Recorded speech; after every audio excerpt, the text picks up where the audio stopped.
Halo pemirsa Polri TV, berjumpa lagi bersama saya Brigpol Intan Anansi dalam podcast Presisi.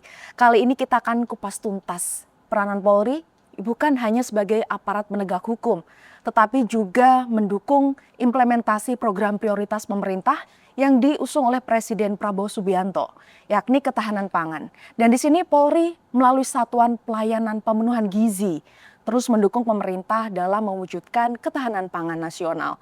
Apakah peran Polri ini sudah sesuai dengan yang tertera dalam undang-undang? Kita akan kupas tuntas bersama narasumber kita yang sangat luar biasa. Dan saat ini sudah hadir bersama kita Dr. Supardi Hamid MSI selaku Komisioner Kompolnas RI. Selamat datang Bapak. Selamat siang Mbak Intan. Iya, gimana Bapak kabar hari ini? Alhamdulillah kabar baik Mbak Intan. Baik, Pak, ini pertama-tama kita ingin tahu bagaimana Kompolnas melihat kontribusi Polri dalam mendukung program ketahanan pangan yang diusung oleh pemerintah ini melalui Satuan Pelayanan Pemenuhan Gizi atau SPPG. Saya pikir bahwa tugas polisi memang diorientasikan untuk tata kelola keamanan itu adalah satu hal. Tapi sebagai sebuah kekuatan bangsa, pada saat negara membutuhkan peranan banyak elemen negara untuk membantu terciptanya dan terlaksananya program Astacita yang diusung oleh pemerintah, maka panggilan terhadap Polri untuk ikut terlibat dalam program ketahanan pangan adalah hal yang masuk akal. Dan ini harus dikerjakan oleh polisi tentu secara serius, karena kekuatan polisi adalah kekuatan yang besar, tergelar dari markas besar sampai ke tingkat polsek di ujung-ujung Indonesia. Maka wajar kalau Polri kemudian terlibat dan dilibatkan dalam program ini. Ini kan ibaratnya kalau kata orang Jawa ini Polri ini apa wae diayai, apa aja dikerjakan Pak. Dan dengan adanya SPPG ini, apakah itu sudah selaras dengan fungsi dan peran Polri dalam undang-undang? Sebetulnya kalau kita melihat secara langsung tidak terlalu terkait bahwa peranan Polri di dalam undang-undang sebagaimana kita baca di Undang-Undang Nomor 2 Tahun 2002. Akan tetapi kita harus melihat bahwa dalam rangka pengelolaan persoalan keamanan, sumber-sumber ketidakamanan bisa jadi bersumber dari persoalan ketahanan pangan yang rendah, kemudian gizi masyarakat yang juga tidak baik, dan ini kemudian dikerjakan oleh polisi sebagai bagian dari mengintervensi persoalan sosial yang bisa berkontribusi pada munculnya kejahatan. Sehingga dalam konteks itu masih relevan polisi untuk terlibat dalam program ini. Baik Pak. Selain itu menurut Kompolnas bagaimana SPPG ini bisa memberikan dampak langsung kepada masyarakat, terutama petani dan sektor pangan? Begini, kalau kita melihat SPPG, maka kita dapat melihat bahwa ketahanan pangan itu membutuhkan supply.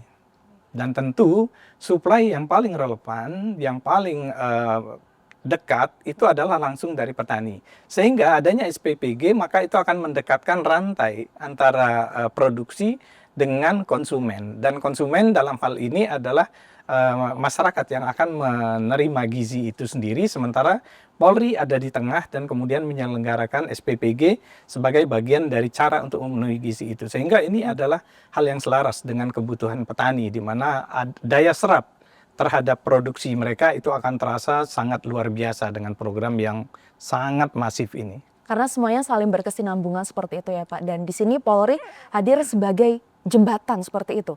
Ya, kurang lebih begitu, bahwa ada ketergantungan antara petani dengan konsumennya. Sementara polisi kemudian bisa menjembatani dengan ada di tengah dengan menyelenggarakan SPPG. Saya pikir itu keren. Kemudian adakah rekomendasi dari Kompolnas supaya program SPPG ini semakin optimal ke depannya? Yang paling penting adalah keberlanjutan. Jadi sustainability dari program ini yang paling penting, sehingga kemudian penerima manfaat baik masyarakat yang menerima makan bergizi gratis itu sendiri maupun petani yang menyuplai kebutuhan untuk memenuhi sumber gizi itu sendiri juga akan terlayani kepentingannya. Sehingga kalau ini kemudian keberlanjutannya bisa dipertahankan oleh Polri, tentu kontribusinya akan dirasakan bukan cuma oleh masyarakat tapi juga oleh anak-anak yang membutuhkan tumbuh kembang yang perlu mendapatkan asupan gizi yang luar biasa. Jadi siapapun pemimpinnya, program ini sebisa mungkin harus tetap dilanjutkan seperti itu ya Pak? Seharusnya begitu. Kita tidak berharap bahwa program-program semacam ini mengalami diskontinuitas akibat misalnya pergantian pimpinan di satuan kepolisian itu sendiri. Kalau ini sudah menjadi program dan kemudian menjadi bagian dari sebuah sistem, tentu siapapun pemimpinnya ini akan berlanjut terus. Baik, Pak Supandi, ini menurut Kompolnas, apa saja program kerja utama dari SPPG dalam mendukung ketahanan pangan? Ada beberapa hal yang kalau kami lihat bahwa SPPG ini kan adalah bagian dari penyerapan. Pertama, penyerapan produksi petani yang kemudian hasil produksi petani itu diolah dan kemudian disalurkan kepada masyarakat, terutama anak-anak yang membutuhkan gizi yang lebih baik.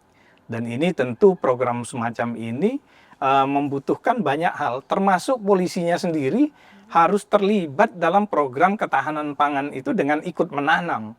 Nah, ini adalah salah satu tuntutan kalau ingin supply itu tetap terjamin. Kurang lebih itu. Jadi terjun langsung ke lapangan seperti itu ya Pak? Turut pengelolaannya bersama masyarakat seperti itu? Iya. Salah satu itu, dan yang pasti juga polisi harus memastikan bahwa distribusi misalnya pupuk dan lain-lain itu tetap tersedia dan tetap terjaga kualitasnya sampai ke tingkat petani. Itu yang lebih penting yang harus dikontribusi oleh polisi. Karena kita juga turut mulai dari awal mulanya seperti itu ya Pak. Kita mendampingi masyarakat seperti apa pembuatannya seperti itu, kemudian diolahnya sampai distribusinya. Iya. Kurang lebih begitu, bahwa peran polisi di situ adalah memastikan bahwa proses ini berjalan dengan tingkat keamanan, dengan tingkat kepastian yang bisa dipastikan melalui tata kelola keamanan yang lebih baik, sehingga pola distribusi itu bisa tetap terjaga. Baik, selanjutnya nih Pak, peran Polri kan ibaratnya sangat penting ya Pak dalam mewujudkan ketahanan pangan ini, mulai dari tatanan bawah dan kemudian distribusikan untuk anak-anak. Selain anak-anak yang berada di sekolah Pak, menurut Bapak adakah konsumen lain yang seharusnya mendapatkan supply dari SPPG sendiri? Nah, ini yang perlu kita pikirkan, bahwa sejauh ini basis pemenuhan gizi ini kan berbasis pada sekolah. Sebetulnya ada pihak lain, ada segmen masyarakat lain yang justru lebih membutuhkan ketimbang anak sekolah. Siapa mereka? Adalah orang-orang yang selama ini tidak tersentuh oleh kebijakan langsung pemerintah. Misalnya, anak-anak yang tidak dapat masuk sekolah, kemudian ada di kantung-kantung kemiskinan, yang tidak bisa mengakses lembaga pendidikan, ini juga harus segera di delivery makanan bergizi gratis semacam ini. Itu jauh lebih penting sebetulnya. Ini luar biasa sekali ya Pak peranan Polri dalam mendukung kesejahteraan masyarakat. Dan pemirsa, tetap bersama kami di Podcast Presisi. Di segmen berikutnya kita akan membahas lebih dalam seperti apa sinergi Polri dengan kementerian terkait dalam mewujudkan satuan pelayanan pemenuhan gizi untuk mendukung program ketahanan pangan dari pemerintah.